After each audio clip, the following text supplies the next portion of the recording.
नमस्ते प्यारे बच्चों। आज के इस वीडियो में हम कक्षा 10 के प्रश्न पत्र की योजना जो कि माध्यमिक शिक्षा बोर्ड राजस्थान अजमेर के द्वारा जारी की गई है हाल ही में, उस पर चर्चा करने वाले हैं।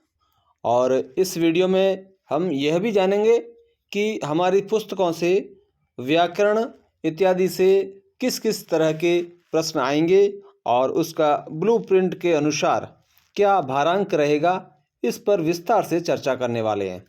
साथ ही जो नमूना प्रश्न पत्र बोर्ड के द्वारा जारी किया गया है उस प्रश्न पत्र को हल करने का भी प्रयास करेंगे।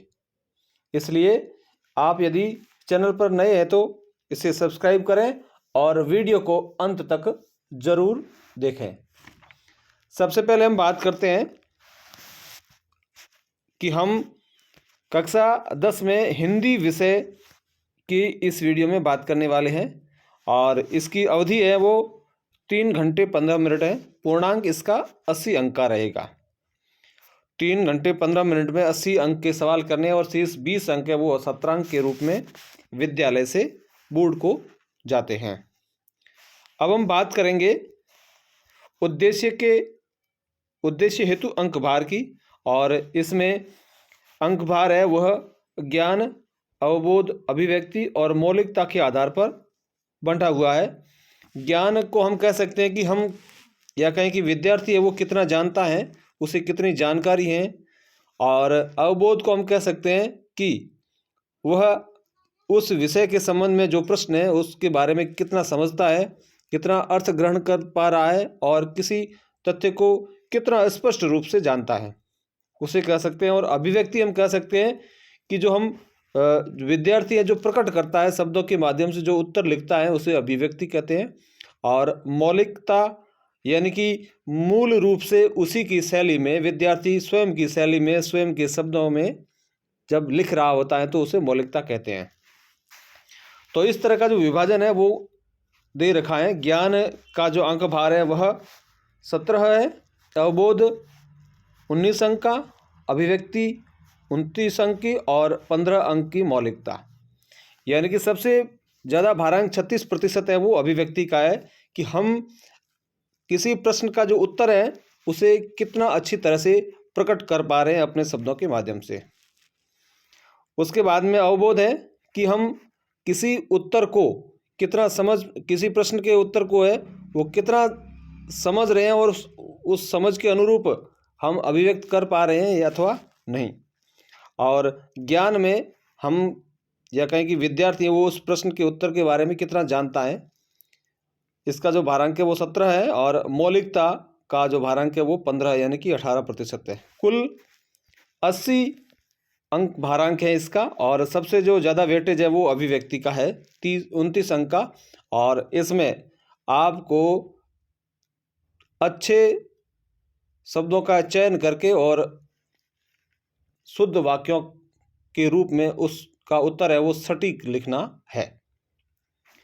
अब हम बात करते हैं प्रश्नों के प्रकारवार अंक भार की, यानी कि प्रश्न किस किस तरह के आएंगे और उनका भारांक क्या रहेगा, अंक भार कितना रहेगा, उस पर बात करेंगे। सबसे पहले बात करते हैं वस्तुनिष्ठ प्रश्नों के प्रकार की। वस्तुनिष्ठ प्रश्नों की जो संख्या है वो 18 रहेगी और प्रत्येक प्रश्न है वो 1 अंक का होगा, यानी कि 18 अंक के वस्तुनिष्ठ प्रश्न आएंगे।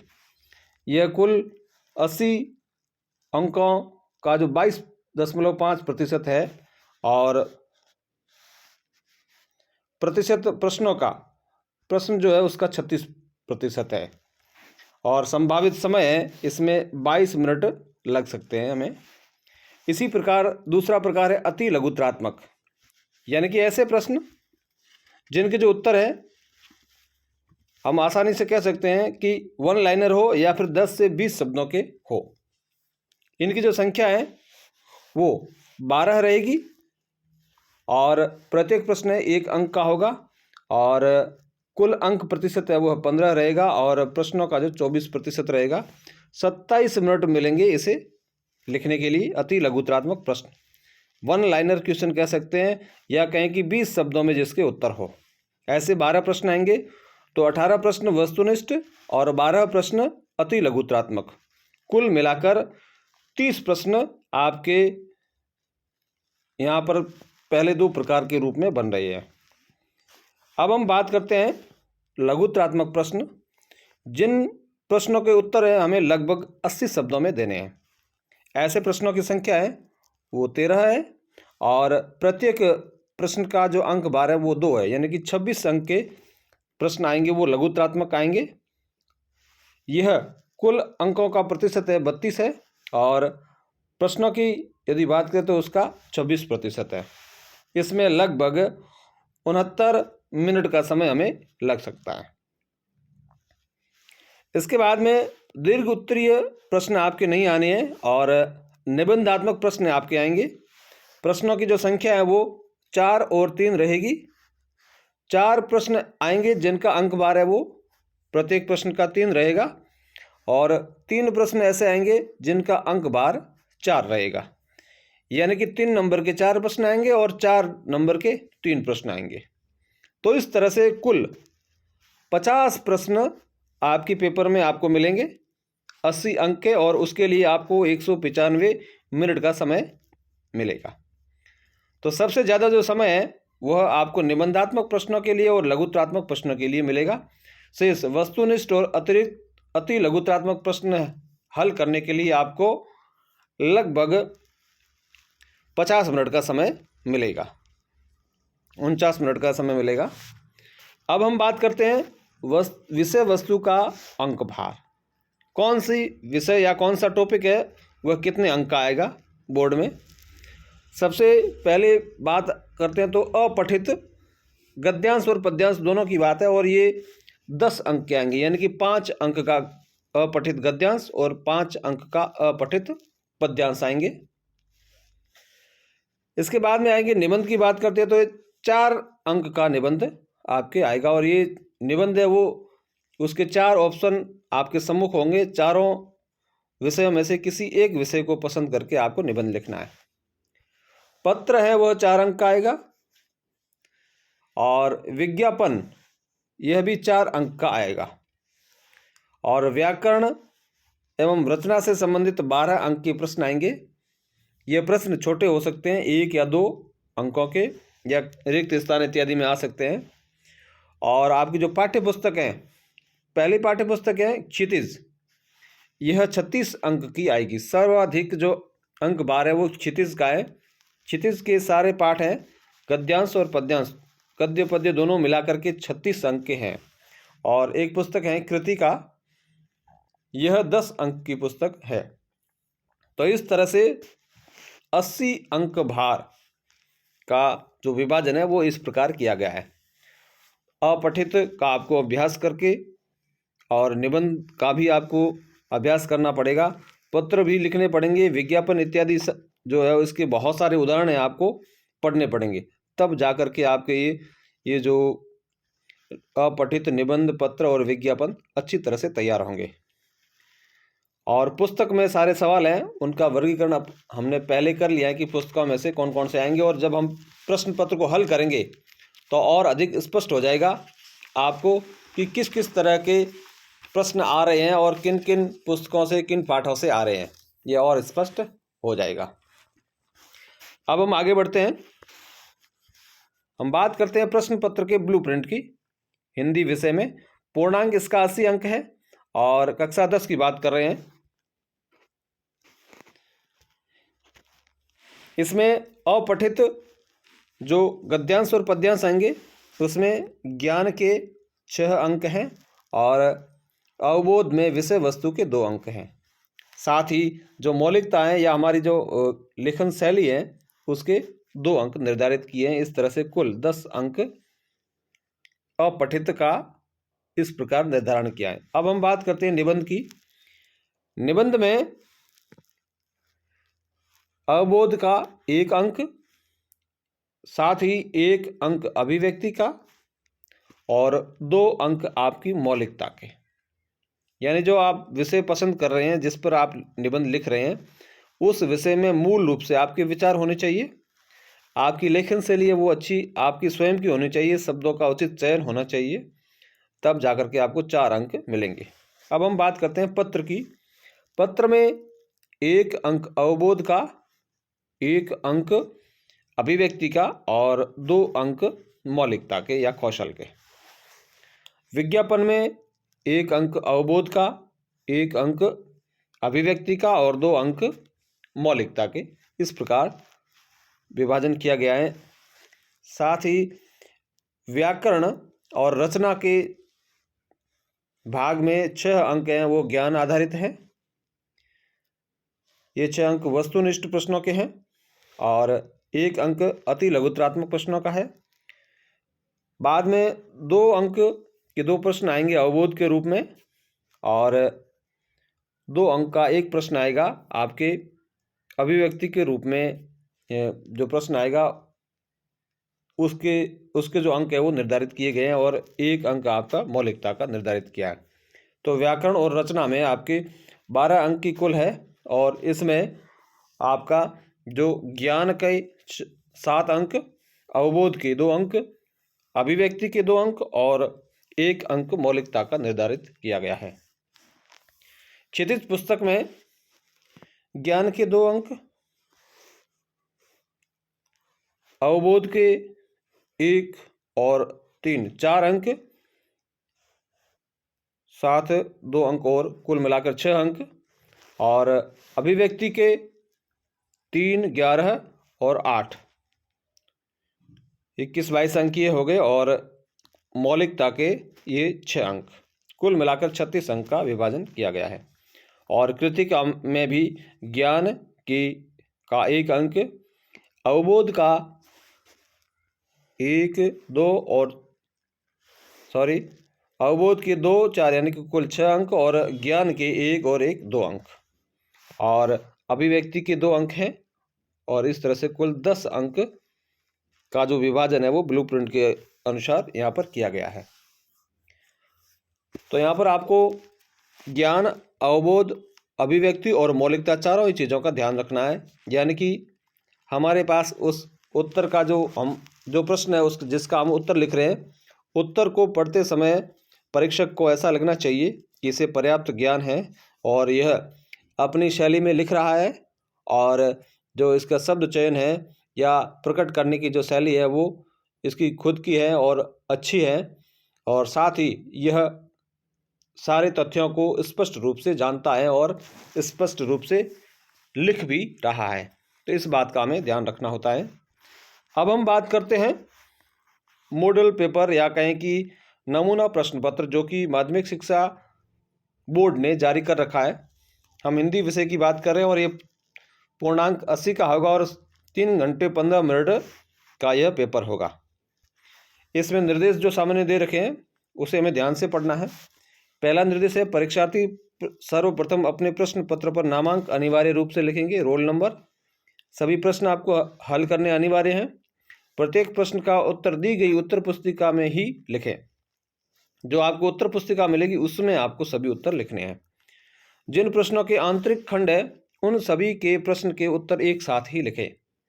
आंतरिक खंड, इस बात को बहुत अच्छी तरह से आपको समझना है कि यदि पहला सवाल है और पहले सवाल में आपके सामने 12 प्रश्न आ जाते हैं पहले सवाल के अंतर्गत, तो ये 12 प्रश्न है वो पहले सवाल के आंतरिक खंड है, इनको आपको एक साथ करना है। इसी प्रकार यदि आपके जो अति लघुत्रात्मक प्रश्न हैं जो आ रहे हैं उन प्रश्नों वो मान लेते हैं दूसरे या तीसरे प्रश्न में आ रहे हैं, तो जो 12 प्रश्न आएंगे आपके अति लघुत्रात्मक 12 प्रश्न आएंगे वो 12 प्रश्न आंतरिक खंड कहलाएंगे दूसरे प्रश्न के। तो ये आंतरिक खंड है, उन सभी के जो उत्तर है वो एक साथ आपको लिखने हैं। प्रश्न का उत्तर लिखने से पूर्व प्रश्न का क्रमांक अवश्य लिखें।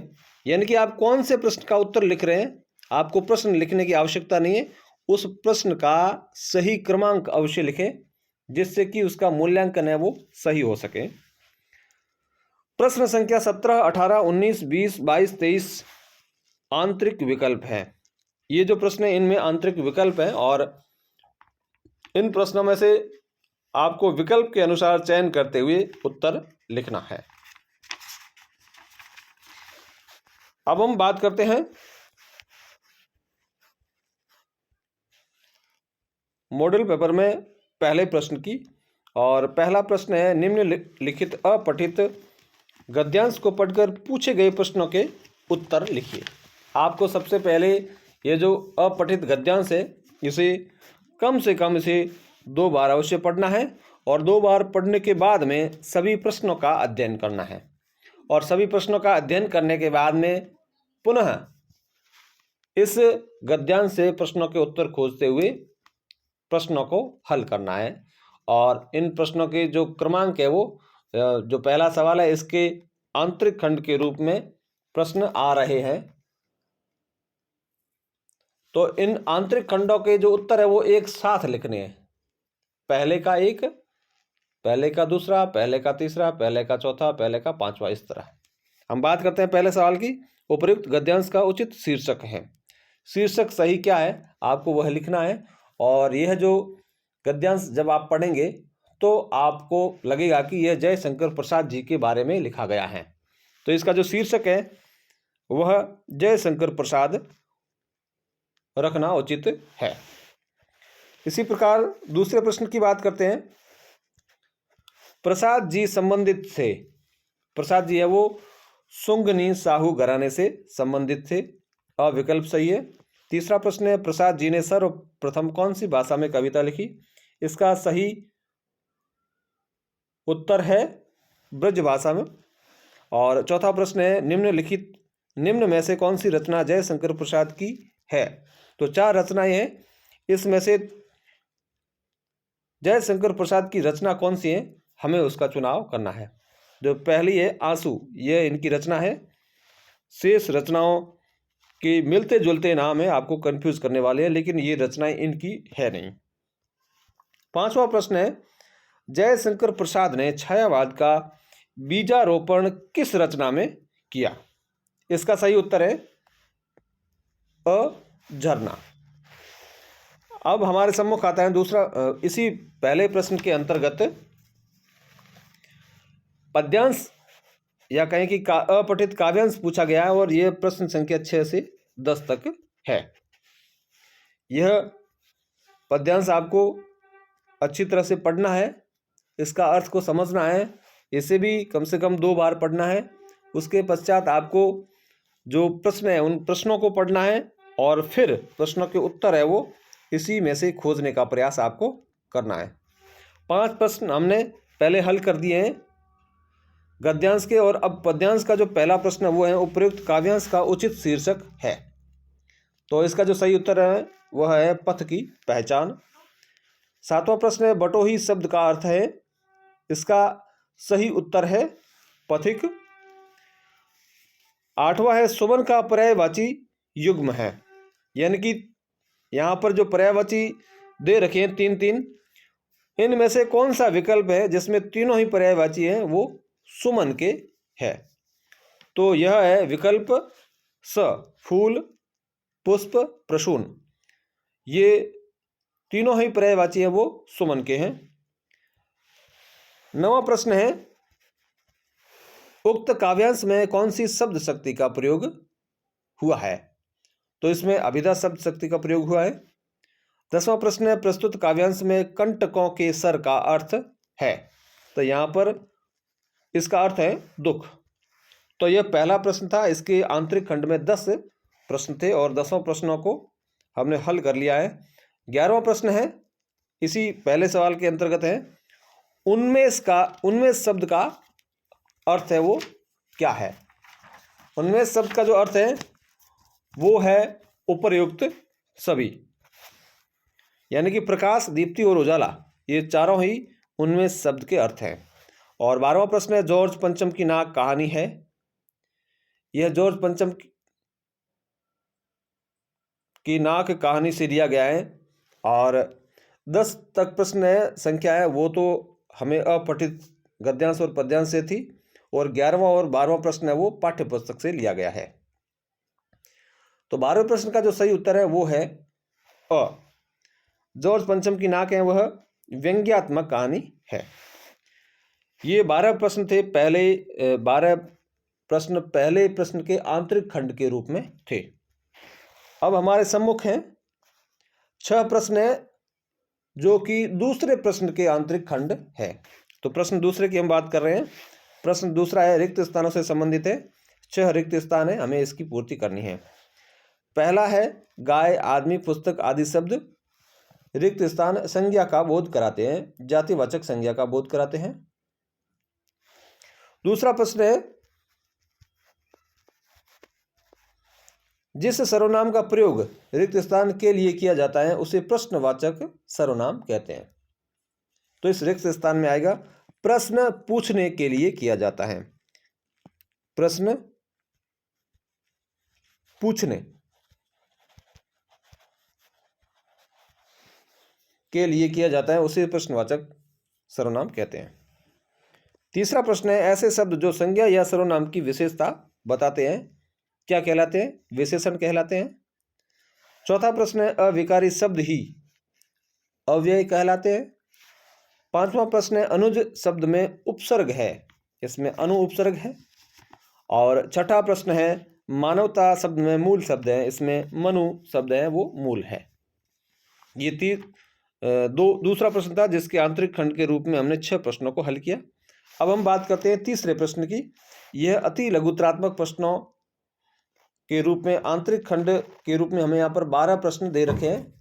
इन सभी को हल करने का प्रयास करेंगे और इन सब प्रश्नों के जो उत्तर है वो हमें 20 शब्दों में देने हैं। पहला प्रश्न है, व्यंजन संधि की परिभाषा लिखिए। तो इसका सही उत्तर है, जब एक व्यंजन का किसी दूसरे व्यंजन से अथवा स्वर से मेल होने पर दोनों मिलने वाली ध्वनियों में विकार उत्पन्न होता है तो वह व्यंजन संधि कहलाती है। दूसरा प्रश्न है, तत्पुरुष समास के 2 उदाहरण लिखिए। तत्पुरुष समास के उदाहरण की बात करें तो सर्वप्रिय यानी कि सबको प्रिय, विद्यालय यानी कि विद्या के लिए आलय, ये 2 उदाहरण पर्याप्त है। और तीसरा प्रश्न है, काठ का उल्लू होना। मुहावरे का अर्थ लिखना है हमें। इस मुहावरे का अर्थ है महामूर्ख होना। और चौथा प्रश्न है, जैसी करनी वैसी भरनी लोकोक्ति का वाक्य प्रयोग कीजिए। तो इस लोकोक्ति का वाक्य में प्रयोग इस प्रकार है कि शेर ने जानवरों को पकड़ने के लिए गड्ढा खोदा और उसे पत्तों से ढक दिया, लेकिन अज्ञानतावश वह स्वयं ही उस गड्ढे में गिर गया। इसे कहते हैं जैसी करनी वैसी भरनी। तो यह उदाहरण था चौथे प्रश्न का।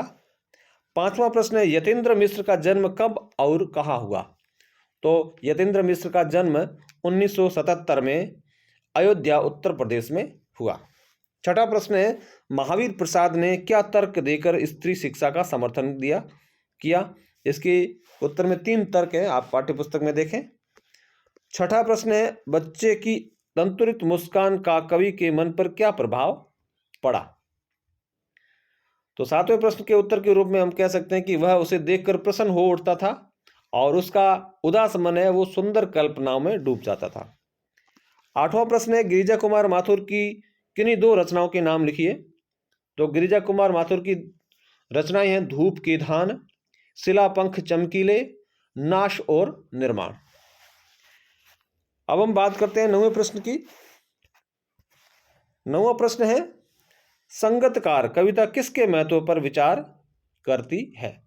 तो संगतकार मुख्य गायक के स्वर को बिखरने नहीं देता है तथा उसे सफलता दिलाने में महत्वपूर्ण भूमिका निभाता है, अतः उसे उचित सम्मान मिलना चाहिए की बात करती है। 10वां प्रश्न है, भदंत आनंद कौशल्यायन ने सभ्यता को किसका परिणाम माना है? तो इसका सही उत्तर है कि उन्होंने सभ्यता को संस्कृति का परिणाम माना है। और 11वां प्रश्न है, रानी आए और नाक न हो पंक्ति में किसकी नाक न होने की बात कही गई है? इस पंक्ति में जॉर्ज पंचम की नाक न होने की बात कही गई है। और 12वां प्रश्न है, अज्ञेय किस विषय के विद्यार्थी रहे हैं? मैं क्यों लिखता हूँ पाठ के आधार पर बताइए। अज्ञेय हैं वो विज्ञान विषय के विद्यार्थी रहे हैं। तो इस तरह से 12 प्रश्न थे तीसरे प्रश्न के आंतरिक खंड के रूप में।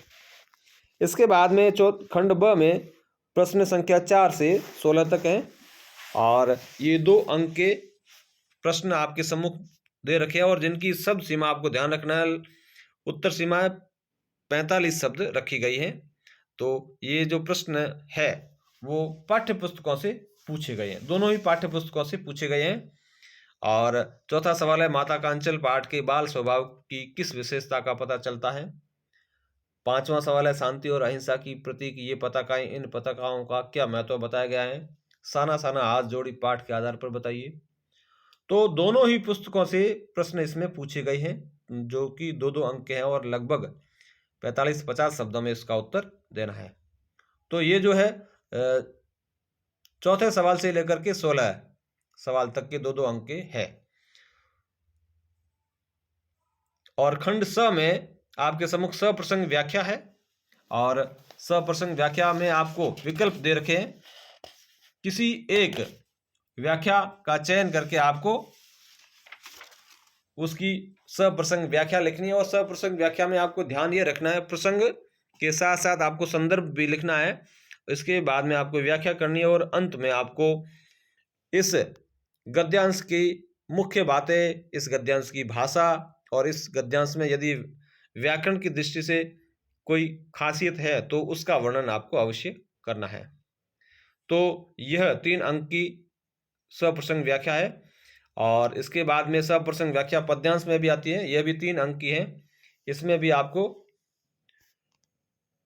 प्रसंग, संदर्भ, व्याख्या और विशेष के रूप में आपको बिंदु लिखने हैं और साथ ही आपको काव्य शास्त्र की दृष्टि से जो इसकी विशेषताएं हैं उसको भी ध्यान में रखते हुए लिखना है।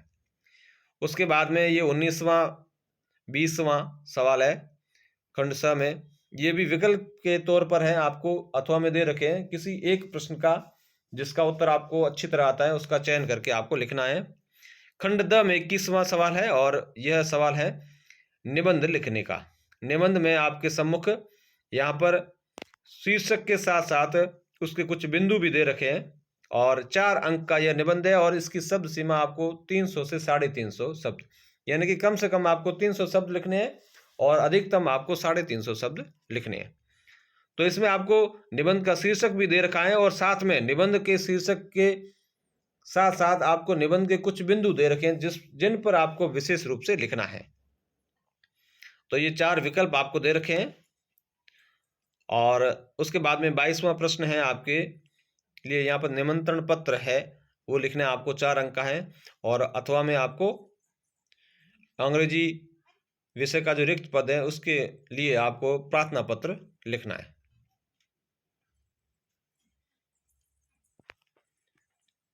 और 23वां प्रश्न है वो